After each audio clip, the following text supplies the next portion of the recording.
Hello student, आज हम लोग न्यूटन साहब का बायोग्राफी जानेंगे कि न्यूटन साहब कौन थे, इतने बड़े साइंटिस्ट बने कैसे। तो न्यूटन साहब जो थे बचपन से ही अपना ये एक्सपेरिमेंट में इनका ध्यान रहता था। तो न्यूटन साहब का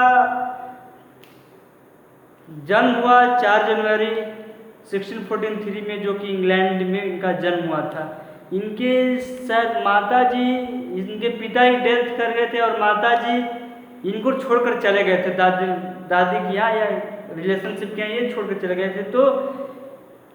तो ये बचपन से अपना एक्सपेरिमेंट किया करते थे। तो जहाँ से अपना ये किए, अपना 10th पास किए। 10th पास करने के बाद ये अपने मतलब अच्छा स्टडी करने के लिए घर पे जिद कर रहे थे कि हमको कैम्ब्रिज में नाम लिखवा दीजिए, जो कि लंदन में। तो इनको कैम्ब्रिज यूनिवर्सिटी में नाम लिखवा दिया गया। तो इनको कैम्ब्रिज यूनिवर्सिटी में नाम लिखवा दिया गया और वहाँ से भी 1 साल का कोर्स न्यूटन साहब ने 6 महीना में ख़त्म कर दिया।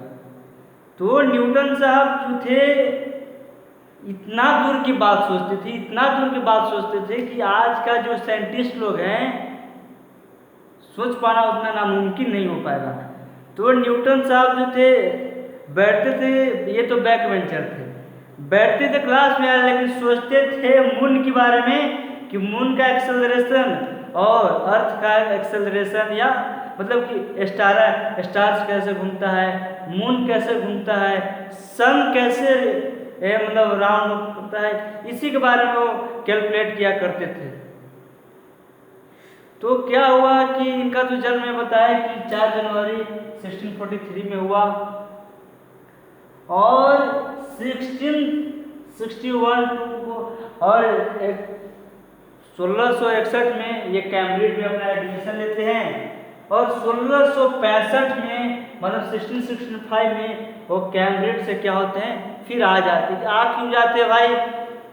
प्लेग्यू नाम का वहाँ पे बीमारी फैल गया था। जैसे हमारे यहाँ कोविड-19 आया था, जैसे कोरोना वायरस हमारे यहाँ आया था, उसी तरह लंदन में प्लेग्यू नाम का एक डिजीज आया था, जो कि कोरोना जैसा डेंजरस था। और ये आए तो घर को मन नहीं लग रहा था। तो ये शायद शाम का टाइम था, ये घूमने गए गार्डन में। तो गार्डन में घूमने गए तो बैठे हुए थे गार्डन में। तो गार्डन में बैठे हुए थे तो एक पेड़ की मतलब ऐसे टर्च मतलब उस पर रिलैक्स होने पेड़ की तरफ बैठे हुए। तो उनके बगल में सेब गिरता है। तो उनके बगल में जब सेब गिरता है तो इसके ऊपर सोचना स्टार्ट करते हैं। न्यूटन साहब जो है इस सेब के ऊपर सोचना स्टार्ट करते हैं कि आखिर ये सेब नीचे क्यों गिरा। भाई यहाँ पर पॉइंट समझिएगा। न्यूटन साहब सोचते हैं कि आखिर सेब नीचे क्यों गिरा, ऊपर क्यों नहीं गया।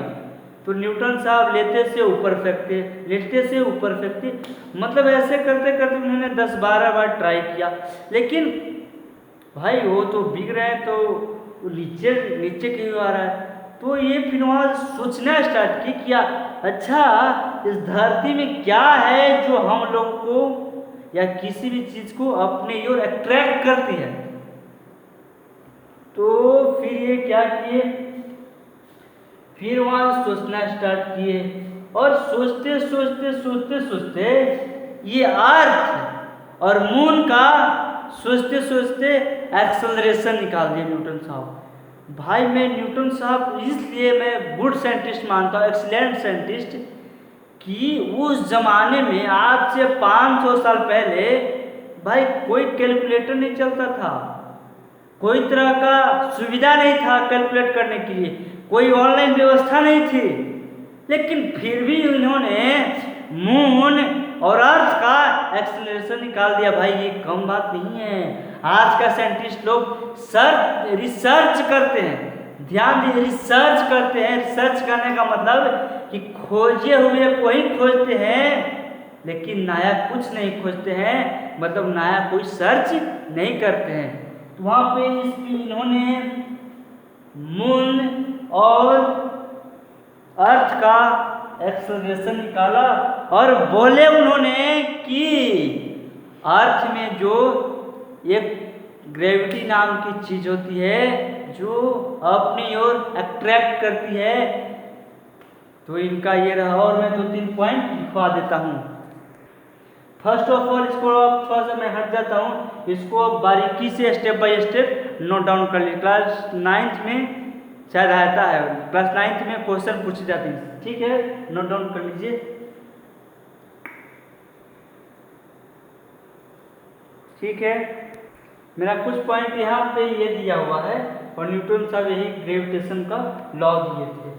और यहाँ पे मैं एक और उनसे रिलेटेड बात बता देता हूँ कि जब न्यूटन साहब तकरीबन 55 साल का उम्र पार कर रहे थे तो इन्होंने इनका बुक के मतलब आया नहीं था, इनका कोई लॉ आया नहीं था। तो 1685 में हैली से मीट करते हैं, जो कि हैली भी जो थे ना बहुत बड़े साइंटिस्ट थे।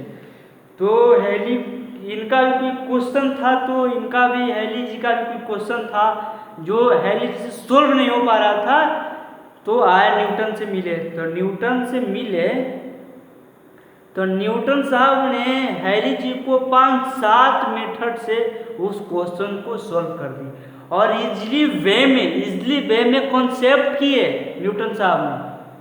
तो हैली बोलते हैं कि आप इतने बड़े साइंटिस्ट होकर कैम्ब्रिज में पढ़कर कैम्ब्रिज में पढ़ा रहे हैं, आपका लॉ खाली आपके कैम्ब्रिज में ही रह रहा है।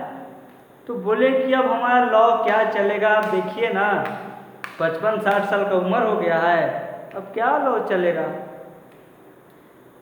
तो हैली पहली बात की तो हैली जाने लगते थे फिर बोलते हैं, तो फिर हैली इतने कह के जाने लगते हैं, तो फिर जाते वक्त हैली फिर बोलते हैं कि जो आपके लॉ है आपके माइंड में है, तो बोलते हैं कि हाँ मेरे माइंड में एक पॉइंट है।